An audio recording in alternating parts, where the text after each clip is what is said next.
এক হাতে ছেলেকে ধরেছি, আরেক হাতে মোবাইল ধরে আছি। আর দু চোখ ভরা স্বপ্ন নিয়ে একা একা হেঁটে চলছি। জানি না কখনো স্বপ্ন সত্যি হবে কিনা। আসসালামু আলাইকুম guys, welcome back to my new blog. আগে জানতাম না ভিডিও বানাতে ভাই এত কষ্ট করতে হয়। আগে তো ভাবতাম ভিডিও বানানো মনে হয় অনেক সহজ, কিন্তু আসলেই তা না। যারা ব্লগিং করে, যারা ভিডিও বানায়, তারা জানে কত কষ্ট। আমি এখন হাড়ে হাড়ে টের পাচ্ছি। আমার মেয়েটা যদি আরেকটু বড় হতো তাহলে হয়তো এতটা কষ্ট আমার করতে হতো না, কারণ সে আমার ভিডিও বানিয়ে দিত। এখন কি বলতো, অনেকটা ছোট, সেভাবে তো ক্যামেরা ধরতে পারে না, তাই ভিডিও বানিয়ে দিতে পারে না। আর আমার ছোট বাচ্চাকেও আমার সামলাতে হয়, এদিকে ভিডিও বানাতে হয়, তো এর জন্য একটু কষ্ট হয়ে যায়। একটা সময় সব ঠিক হয়ে যাবে ইনশাআল্লাহ। আর দেখো আমরা তোমাদেরকে কোথায় নিয়ে এসেছি, খুব সুন্দর একটা জায়গায়। তোমাদের কিন্তু ভীষণ ভালো লাগবে, অবশ্যই লাগবে। আমার তো লাগছে, তোমাদেরও লাগবে। কারণ কি বলতো, আমি ছোটবেলায় না এরকম পুকুরে অনেক গোসল করেছি বন্ধু বান্ধবের সাথে। এবার বড় হবার পর তো আর কখনো হয়ে ওঠেনি, তাই খুব মিস করি। আর আমার মেয়েকে দেখো ফার্স্ট টাইম এরকম দৃশ্য দিচ্ছে, এর আগে কখনোই দেখেনি। এই যে সবাই ওই পুকুরে নেমে গোসল করছে, এই যে দেখো হাঁসটাকে সাবান দিয়ে ঘষে ঘষে গোসল করিয়ে দিচ্ছে। মানে এই যে বাচ্চারা পুকুরে নামছে, এই দৃশ্যগুলো কিন্তু আমার মেয়ে কখনোই দেখেনি, এই প্রথমবার দেখছে। তাই খুব মানে মনোযোগ সহকারে দেখছে। আর এদিকে দেখো এই যে একটা হাঁস, ওই হাঁসের পিছনে পিছনে যাচ্ছে। কি বলতো, আমার মেয়েটা কিন্তু হাঁস টিভিতে দেখেছে, মোবাইলে দেখেছে, কখনো সরাসরি দেখেনি। এই ফার্স্ট টাইম সে সরাসরি দেখলো, তাই ওর পিছনে পিছনে দৌড়াচ্ছে। মানে ওর কাছে খুব ভালো লাগছে, খুব ও আনন্দ পাচ্ছে এইসব দেখে। আজকে তো ও মহা খুশি, মানে মহা খুশি যে মামা আজকের দিনটা খুব ভালো কেটেছে। এতটাও খুশি হয়েছে জানো। এই যে দেখো, আর আরেকটা জিনিস কি জানো, এই যে এরা যে চান গোসলটা করছে, কাপড় পাল্টাচ্ছে, তারপরে পুকুরে অনেকেই গোসল করছে, এই দৃশ্যগুলো কিন্তু আবার গ্রামের দৃশ্যর মতো মনে হচ্ছে, তাই না? গ্রাম অঞ্চলে কিন্তু এইভাবেই পুকুর পাড়ে সবাই গোসল টোসল করে কাপড় পাল্টায়। তো এখানে আসার পরে মানে আমিও তো গ্রামে অনেকটা বছর ছিলাম ছোটবেলায়। তো আমার এইসব পরিবেশ দেখে না আমার খুব ভালো লাগছে। আর মেয়েরও ভীষণ ভালো লাগছে। মেয়ে প্রথম দেখলো, তো ওরও ভালো লাগছে। আর এখান থেকে কি বলে, একদম আমার যেতে ইচ্ছে করেছিল না, এত ভালো লাগছে। মেয়েও বলছে মামা আমার ভীষণ ভালো লাগছে, আমি যাব না। আর দেখো, ভালো লাগার মতোই, তাই না? চারিদিকটা সবুজে ঘেরা, পুকুরের মধ্যে সবাই গোসল করছে, ভালো লাগছে, অনেক ভালো লাগছে। আমাদের মেয়েটা কি জেদ করছে গো এখানে নামার জন্য, কি বলবো তোমাদের। এটা কোনো কথা বলো? একে এখানে গোসল করানো যাবে? আমি কি বাড়ি থেকে কাপড় নিয়ে এসেছি? তো নিয়ে আসিনি তো, আমি তোকে এখানে গোসল করতে দিতে পারি না। এখন এই মেয়েটাকে কে বোঝাবে বলো? একদম মেয়েটা এখানে জেদ করতে করতে কান্নাই করে দিয়েছে জানো। আবার এদিক দিয়ে কিন্তু আমার জান বাচ্চাটাও, এই যে লাল্লা, সেও উঠে গেছে।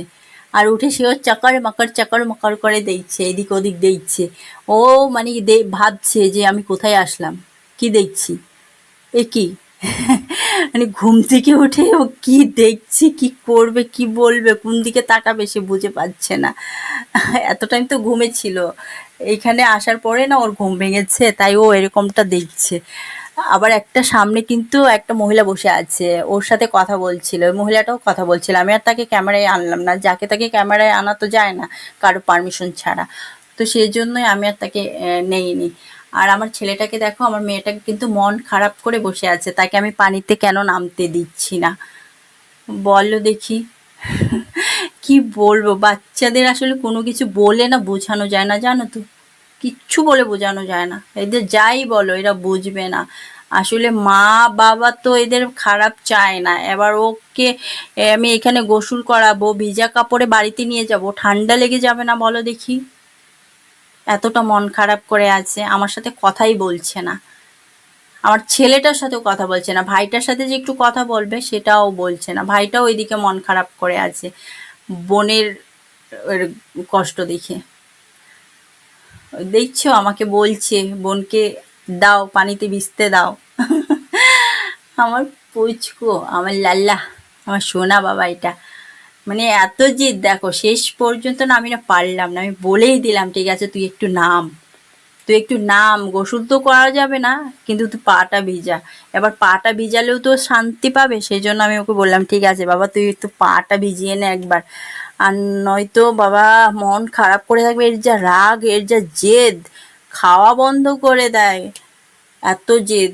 দেখো পানিতে নামতে চাইছে, আবার দেখো ভয়ও পাচ্ছে, ভয়ও পাচ্ছে, কি পরিমাণ ভয় পাচ্ছে, ভয় পায়, ঠিক আছে, এমনি শুধু করবে, লাফালাফি করবে। এই দেখো, এই দেখো পড়ে যেতে নিয়েছিল, দেখেছো, নামবে আবার বলছে গোসল করবে, সে পা ভিজাতেই পড়ে যাচ্ছে।